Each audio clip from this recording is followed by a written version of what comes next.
우리 옆에 있는 분들에게 한번 인사하겠습니다. 예수 부활하셨습니다.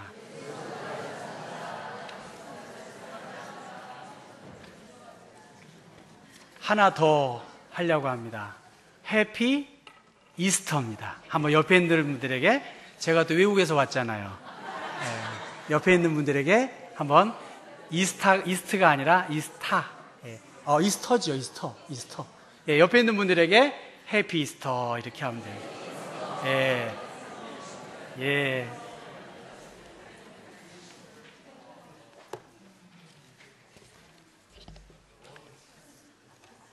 오늘 설교의 제목을 그러므로라고 하는 제목으로 하나님의 말씀을 전하려고 합니다. 세계적인 과학자인 아인슈타인 박사가 운전기사와 많은 시간을 보내게 되었고, 그 운전기사는 아인슈타인의 강의와 여러 활동들을 가장 가까운 곳에서 보게 되었습니다. 서당계 3년이면 풍어를 읊지 않습니까?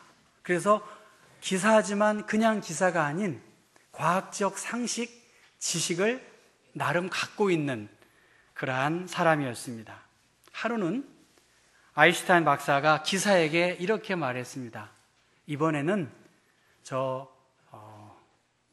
이 강의를 듣는 사람이 내 얼굴을 잘 모르니까 자네가 날 대신해서 이 주제로 한번 강의를 해보게, 이렇게 이야기했다는 것입니다.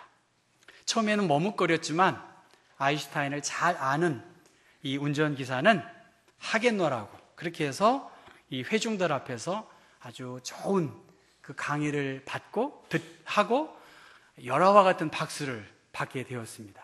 그리고 원래대로는 이 강사가 떠나는 것이었는데, 사회자가 갑자기 예정에도 없던 질의응답 시간을 갖겠다고 하니까 어느 고상한 교수가 정중하게 손을 들면서 오늘 교수님 강의가 너무나 감동적이었는데 사실 제가 이 부분에 대해서 궁금한 것이 있습니다 하면서 굉장히 어려운 질문을 이 운전기사한테 한 거예요. 그렇죠?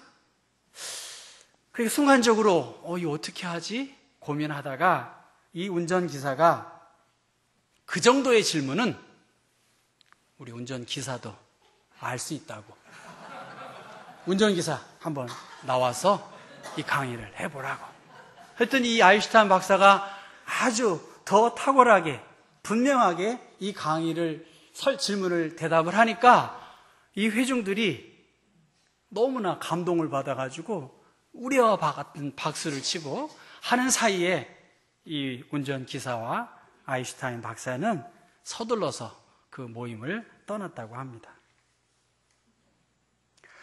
예수님께서 죄와 죽음을 다 대신 지시고 3일 만에 부활하신, 승리하는 기쁨의 날이 바로 부활절입니다. 부활절이지만 오늘 다음 탑 기사 중에 하나가, 첫 번째가 뭔지 아세요? 부활절입니다. 두 번째는 만자로 시작해요. 만우절입니다. 만우절이에요. 중세 유럽은 이 부활절을 새해의 시작으로 삼았는데, 우리가 알듯이 이번에는 4월 1일이지만 3월 중순에서 4월 중순 사이에 이 부활절 날짜가 이렇게 조정이 되지 않습니까? 혼란이 있는 거예요. 그래서 1564년 프랑스의 샤를 9세 왕은 그 해의 4월 1일을 이제 부활절로 삼자, 그렇게 선포를 했습니다. 그런데 통신망이 발달되지 않았던 당시에 새해를 알리는 그때를 즐기고 있는 사람들이 아직도 지난 해인 줄 알고 몰랐던 그 사람들을 조롱하면서 시작된 것이 만우절의 가장 유력한 기원이 됐다고 합니다. 여러분, 죽은 사람이 다시 살아나셨어요. 썩은 몸이 다시 원래의 모습을 회복했다는 거예요. 예수의 부활 사건을 과연 믿을 수 있을까? 마치 그냥 유쾌하게 웃을 수 있는 만우절의 거짓말처럼 들려질 수가 있다는 것입니다. 고린도전서 15장 이 말씀은 부활에 관한 분명한 바울 사도의 메시지입니다. 그 결론의 말씀이 58절의 말씀입니다. 한번 다시 읽어보겠습니다. 여러분 성경을 좀 폈으면 좋겠어요. 너무 모든 게 다 펴져 있어서 저는 될 수 있으면 여러분 성경도 좀 찾으시라고 제가 번거롭지만 여러분에게 양해를 구합니다. 15장 58절 같이 한번 다시 읽어볼까요? 시작. 그러므로 내 사랑하는 형제들아 견실하며 흔들리지 말고 항상 주의 일에 더욱 힘쓰는 자들이 되라. 이는 너희 수고가 주 안에서 헛되지 않은 줄 알미라. 이게 결론입니다. 그런데 오늘 15장 우리 3절부터 앞부분으로 가서 다시 한번 이 부활에 대한 성경의 가르침이 분명하게 나와 있는 것을 15장 3절부터 8절까지 조금 천천히 저도 읽겠습니다. 시작. 내가 받은 것을 먼저 너희에게 전하였노니 이는 성경대로 그리스도께서 우리 죄를 위하여 죽으시고 장사 지낸 바 되셨다가 성경대로 사흘 만에 다시 살아나사 게바에게 보이시고 후에 12 제자에게와 그 후에 500여 형제에게 일시에 보이셨나니 그 중에 지금까지 대다수는 살아있고 어떤 사람은 잠들었으며 그 후에 야고보에게 보이셨으며 그 후에 모든 사도에게와 맨 나중에 만삭되지 못하여 난 자 같은 내게도 보이셨느니라. 아멘. 성경에 이보다 더 분명한 부활에 대한 메시지는 없습니다. 제가 처음에 말씀을 드린 것처럼 여러분 어떻게 예수께서 부활하셨다라고 하는 것을 다른 사람들에게 전할 수 있겠습니까? 우리는 믿는다고 치고요. 믿지 않는 사람에게 예수 부활하신 것을 썩은 그 냄새나는 그 몸이 다시 건강한 몸으로 회복됐다는 것을 어떻게 설명할 수 있겠어요? 어떠한 논리와 어떠한 합리적 이성으로 예수의 부활을 증거할 수 있겠어요? 나는 믿지요. 그러나 다른 사람은 안 믿어요. 마치 큰 위기에 봉착해 있었던 그 운전기사가 이 모든 답을 알고 있는 아인슈타인 박사에게 패스해야 되겠죠. 아인슈타인 박사가 말할 것을 제가 아무리 말한들 어떻게 그 부활의 사건을 받아들일 수 있겠냐는 거예요. 예를 들면 우리의 마음이 닫혀 있는데 안 믿기로 작정한 사람에게 가장 설득력이 있는 대답, 그것이 나의 지식, 경험이 아니라 바로 하나님의 말씀을 증거할 뿐 다른 방법은 없다는 것입니다. 왜냐하면 요한복음 20장 30절 말씀 보면 오직 이것을 기록함은, 이것은 성경이에요. 너희로 예수께서 하나님의 아들 그리스도이심을 따라하겠습니다. 믿게 하려 함이요. 예수가 하나님이심을 믿게 하려 하게 하기 위해서 성경이 기록되었다는 거예요. 또 너희로 믿어 그 이름을 힘입어 한 번 더 하겠습니다. 생명을 얻게 하려 합니다. 하나님의 말씀은 예수가 그리스도이심을 증거하게 했고 하나님의 이 말씀은 이 말씀을 믿는 자들에게 하나님의 자녀가 되고 영원한 생명을 얻게 하는 그러한 권세와 능력이 있다는 것이에요.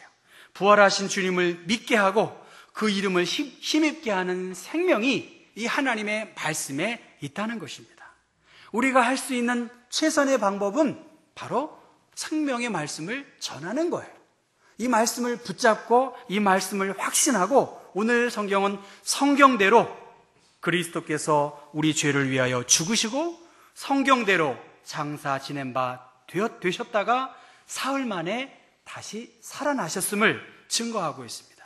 이 부활의 사건을 경험한 베드로, 12 제자, 500의 형제, 야고보, 만삭되지 못한 바울에게까지도 예수님은 구체적으로 나타나셨고 이 부활의 기쁨을 경험하고 눈으로 본 그 많은 사람들은 예수를 위해 이 복음을 증거하는 일에 생명을 다 바쳤고 우리 또한 이 예수님 때문에 기쁨과 소망의 삶을 살 수 있다는 것입니다.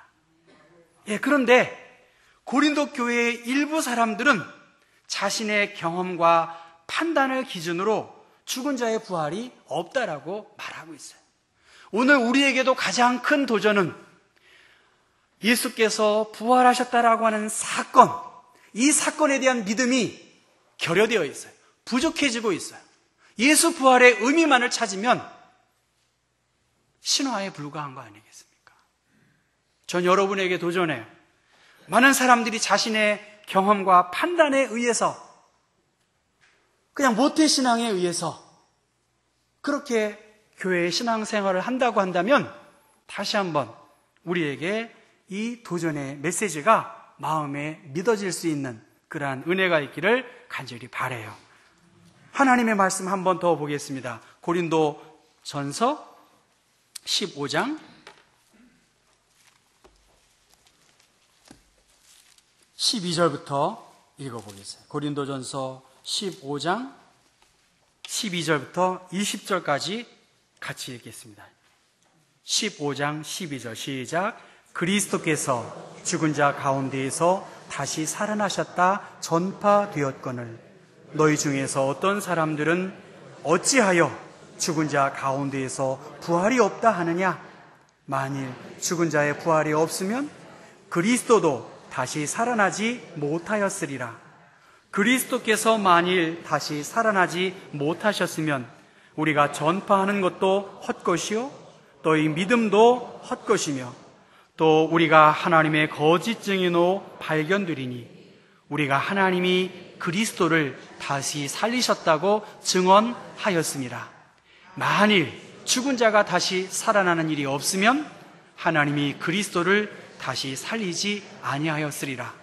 만일 죽은 자가 다시 살아나는 일이 없으면 그리스도도 다시 살아나신 일이 없었을 터이요 그리스도께서 다시 살아나신 일이 없으면 너희의 믿음도 헛되고 너희가 여전히 죄 가운데 있을 것이요 또한 그리스도 안에서 잠자는 자도 망하였으리니 만일 그리스도 안에서 우리가 바라는 것이 다만 이 세상의 삶뿐이면 모든 사람 가운데 우리가 더욱 불쌍한 자이리라. 그러나 이제 그리스도께서 죽은 자 가운데에서 다시 살아나사 잠자는 자들의 첫 열매가 되셨도다. 할렐루야. 예수께서 부활하시지 않았다면 우리는 비참한 사람이고 불쌍한 사람이라고 성경은 말씀하고 있습니다. 사랑하는 성도 여러분, 그러나 우리에게 예수 그리스도의 부활이 있다면 이보다 더 복 있고 이보다 더 행복한 사람이 없는 것입니다. 만일 그리스도 안에서 우리가 바라는 것이 다만 이 세상의 삶뿐이면 우리 모든 사람 가운데 우리가 더욱 불쌍한 자들이다. 다음 세계가 분명히 있음을 바울사도는 우리에게 고백하게 합니다. 부활의 확신, 부활의 기쁨, 부활의 그 소망을 간직한 그리스도인들, 그래서 예수의 부활을 믿고 확신한 바울사도는 우리에게 그러므로의 신앙을 살도록 그렇게 도전하고 있어요. 우리가 어떠한 삶을 살아야 할까? 15장 58절의 결론입니다. 어떠한 삶을 살아야 할까요? 내 사랑하는 형제들아 견실하며 그랬습니다. 제가 광화문에 보니까요, 광화문 문지기가 딱 그 옛날 옷을 입고 딱 있어요. 그랬더니 여러 관광객들이 그 수문장 지기와 사진을 찍으려고 합니다. 어떻게 해야 되겠어요? 스탠드 펌이에요. 굳건히 서는 거예요. 앞에만 바라보죠. 대한민국의 최고의 경찰들, 군인들 여기 다 있지 않습니까? 체격도 무술도 아마 보통 사람들이 아닐 거예요. 어떻게 서 있습니까? 요새는 좀 이렇게 군기가 많이 빠져 보이긴 해요, 사실은. 근데 정문에 서 있는 사람 딱 서 있지 않습니까? 그것이 부활의 신앙을 간직한 자의 모습이라는 거예요, 여러분. 굳건히 서는 것입니다. 흔들리지 않는 거예요. 복음의 소망 안에서 흔들리지 아니한다. 골로새서 1장 23절에 말씀하고 있습니다. 궁극적으로 예수께서 부활하신 것을 믿는다면 우리의 믿음 생활, 우리의 행동, 우리의 말, 이것이 변화될 수 있다는 것입니다. 성과가 늦어져요. 낙심할 때가 많이 있는 것이 사실입니다. 그러나 부활하신 주님께서 합력하여서 선을 이루시기 때문에 때가 있으면, 때가 되면 하나님이 반드시 하나님의 뜻을 이룰 것이라고 하는 믿음으로 우리들은 기다리는 것, 이것이 부활의 신앙을 간직한 자의 모습입니다. 또 어떻습니까? 항상 주의 일에 힘쓰는 자들이 되라고 말씀하셨어요. The promotion of Christ kingdom, 프로모션 하는 거잖아요. 여러분, 한국에는 프로모션이 많아요. 제가 프로모션 뭔지 아시죠? 프로모션으로 서비스 하잖아요. 뭡니까? 결국은 증진시키는 거잖아요. 하나님의 나라가 더 잘되게 하도록 증진시키는 것, 그것이 부활의 신앙을 간직한 자의 자세라고 하는 것입니다. 그리고 마지막에 너희의 수고가 주 안에서 헛되지 않은 줄을 압니다. 여러분 얼마나 수고 많으세요? 전 경복교회를 이렇게 보면서 교회에 대한 사랑, 이렇게 많은 분이, 이렇게 많은 교우들이 있는가 저는 생각해요. 저의 모교회도 63년 됐어요. 3년을 맞이해요. 바름교회입니다. 저도 바름교회 오직 한 교회만 다녔어요. 그런데 여러분 어떻습니까? 이렇게 교회를 사랑하세요. 성찬을 준비하는 걸 보고 제가 놀랐어요. 이렇게 화분도 준비하시고 그 꽃을 돌보시고 여러 모든 부분을 보면 얼마나 수고하고 애쓰시는지 제가 진짜 감동이 되었어요. 이 모든 수고와 애씀, 고린도전서 3장 8절에 각자 자기가 일한 대로 자기의 상을 받으리라고 말씀하셨어요. 누가 상을 주시겠어요? 누가 상을 주시죠? 하나님이 주시는 거예요. 믿습니까? 하나님이 상 주시는 이심을 바라보고 우리가 믿음으로 나아가는 거예요. 사랑하는 교우 여러분, 항상 하기가 어려워요. 저도 그렇습니다. 그 초심의 마음 가지고 목회하고 싶어요. 항상 주님의 일에 더욱 힘쓰는 사람, 여러분 주님의 일, 하나님의 나라의 복음에 증진시키는 일, 하나님을 알지 못하는 사람들, 이웃들에게 복음을 증거하는 일들, 내 자신에게 임한 하나님의 비전들을 우리가 남다르게 생각하는 마음들, 이제는 과거가 아니라 미래를 향해서 이 교회를 더 잘 섬겨서 교회다운 교회, 여러분이 그렇게 사랑하는, 그렇게 자긍심이 있는 경복교회 만들 수 있기를 바랍니다. 저도 힘껏 도우려고 해요.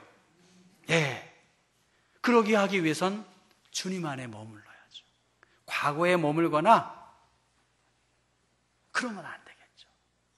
그렇죠? 사물을 바라보는 느낌, 감각, 이것을 잘못 보는 것을 착시라고 한다고 합니다. 그래서 비행기 조종사들은 이 착시를 이기기 위해서 계기 조정 훈련을 받는다고 해요. 내 경험으로는 이게 하늘인데, 내 경험으로는 이게 땅인데, 이게 혼돈을 가져오기 때문에 비행기 조종사는 무엇을 바라보죠? 계기판을 바라보는 거예요. 여러분, 우리의 신앙생활도 마찬가지입니다. 우리 교회가 얼마나 나름 좋은 교회예요. 여러분 다 훌륭하신 것 같아요. 여러분의 학문과 경험을 제가 어떻게 쫓아가겠어요? 그러나 나만 알아줄 수는 없잖아요. 내 경험만 옳은 거 아니잖아요. 하나님의 말씀 앞에, 교회의 섭리 앞에 누구나 충분히 하모니를 이루는 게 어떤 사람이에요? 지혜로운 사람이에요. 제가 새벽 기도에 뭐라고 그랬어요? 전 저주기로 했다 그렇게 왔어요. 제가 얼마나 승부욕이 강한지 여러분 잘 모실 거예요. 그런데 생각해보면 운동 경기를 꼭 이기려고 하는 건 아니잖아요. 즐기려고 하는 거잖아요.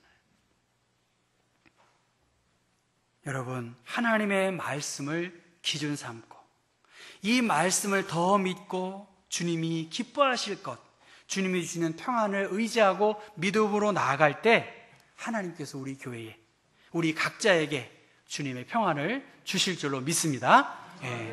사랑하는 교우 여러분, 이제 하나님이 기뻐하시는 일, 이 교회를 더 하나님이 보시기에 아름다운 그 마음을 분명히 우리는 알고 있어요.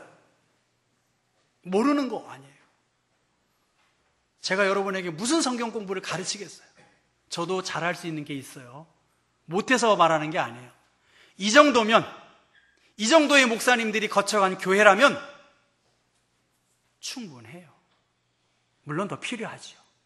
우리의 마음의 자세가 흔들림이 없고 견고하게 하나님의 나라의 영광을 위해서 아낌없이 내가 주님 원하시면, 주님이 가라시면 내가 불편해도 순종하고 헌신하는 그러한 마음의 자세가 우리에게 요청이 됩니다. 만물을 살리는 부활의 기쁨, 그 성령의 충만함을 우리가 의지하고 이제 다시 한번 그러므로의 신앙이에요. 그러므로의 신앙. 이제는 내가 이렇게 해야 되겠다라고 하는 새로운 결심이 우리 가운데 있기를 간절히 바랍니다. 기도하겠습니다.